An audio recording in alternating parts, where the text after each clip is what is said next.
Shalom, my name is Tirsa Lewis with the Rekakai Israeli Beit Midrash. Today we will be looking at what is leaven and what should we get rid of as we are preparing for Passover and the Feast of Unleavened Bread.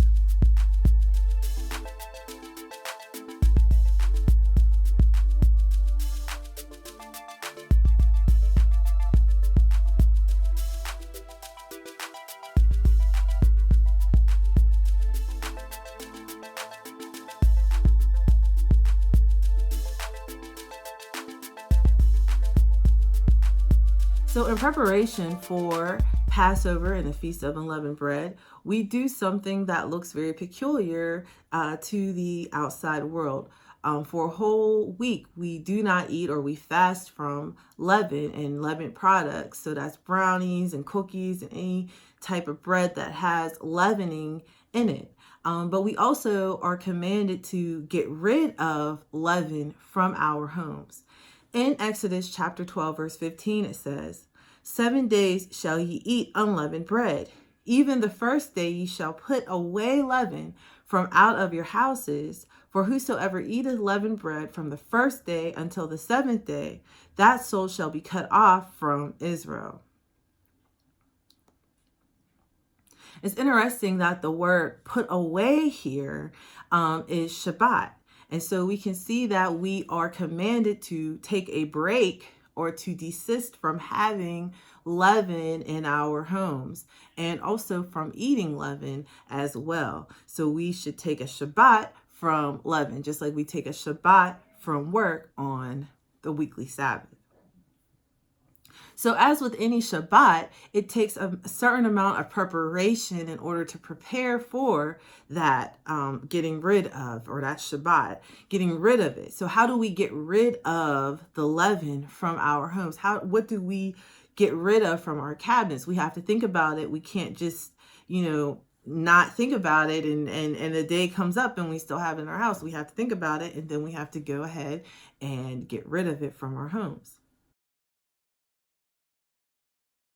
In ancient Israel, this was a very easy thing to answer, what to get rid of, what was leaven, because leaven for them was a lump of sourdough starter. So basically they would have some flour and some water mixture that they would let sit, and it would collect the natural yeast in the air, and it would become soured, it would become fermented, and they would use that as their leavening for a fresh batch of flour and water. They would add it to that and they would knead it.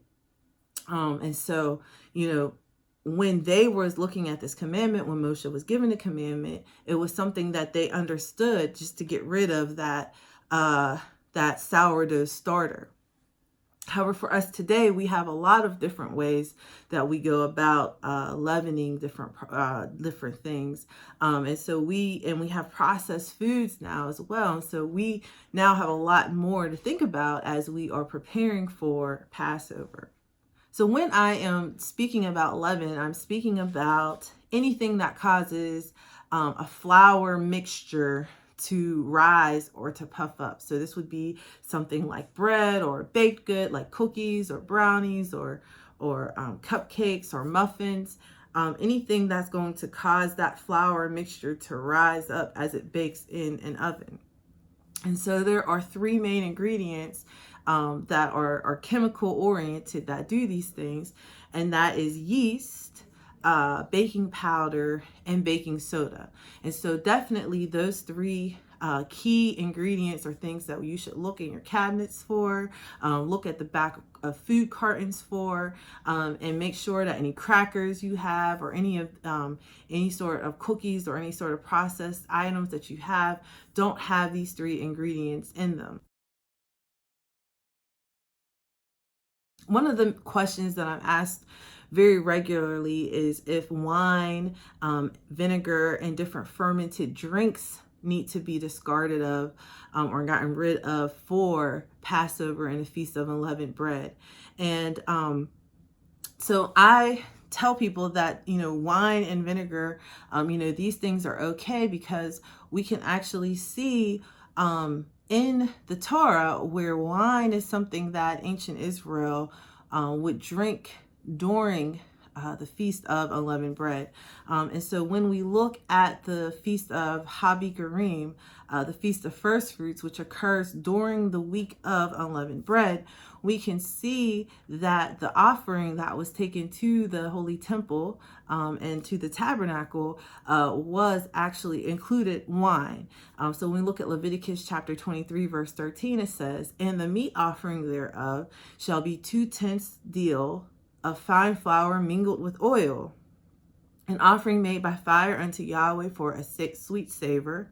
And the drink offering thereof shall be of wine, the fourth part of a hin." And so they would actually take wine up as part of the offering at the temple for the Feast of Habikarim.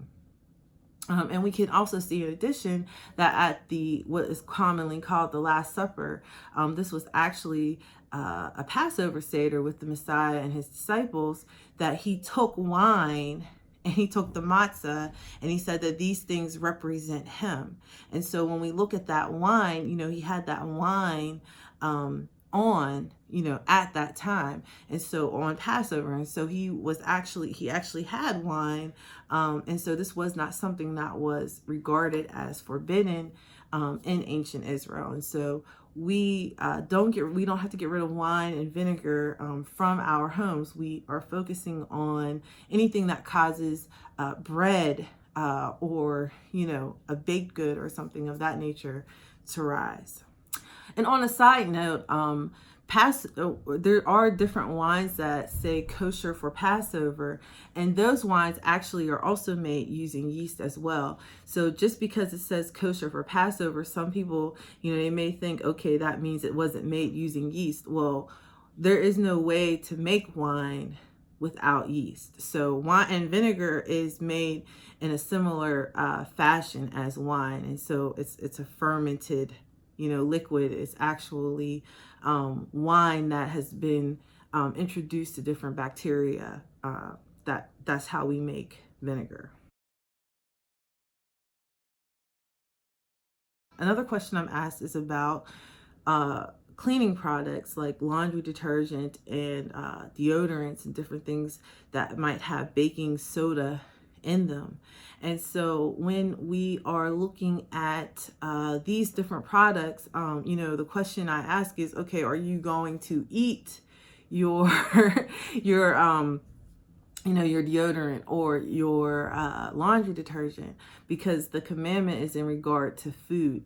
And so if it's not being used to leaven bread or leaven some sort of baked good or something like that, then it's not leaven. It's baking powder still, baking soda still, but it's not being used as leaven. And so you're not going to go and try to get your laundry detergent and try to use it in some bread or some baked item. Something I want to speak about is to try to avoid waste. And when we are preparing for Passover, we are seeing this coming from months ahead. And so as you are approaching Passover, you should try to prepare your household for it. So that means that, as you get closer and closer, maybe, stop buying as much leaven or buy as much leaven as you think your family is going to use, before the feast comes. And then that way, as you're clearing out your cabinets, you've already thought about it, or maybe even a month ahead of time, take things out of your cabinets that have these different products in it so that you're able to use it and not have to discard of it or throw it away. I have been asked about, giving these things away to different food shelters or different people that you may know who are in need of food. I cannot, in good conscience, say that you should just throw things away if you know that there's a need, because this is a commandment. It's an in-house commandment. It's a commandment for those who are keeping the Torah. And so, these are perfectly good food items. They're not it's not like giving away pork to somebody. It's actual food. And so if it's before the Feast of Unleavened Bread that you are donating your food items, I don't see any problem with that. Of course, keep that in prayer for your own personal situation, because I don't know everyone's personal situations, but as a general thing, if you get rid of it before the feast to someone who has a need as a donation, I think that's good. The thing is, not giving it away with the expectation of getting it back, because have you really put that thing out? Have you really taken a break from it?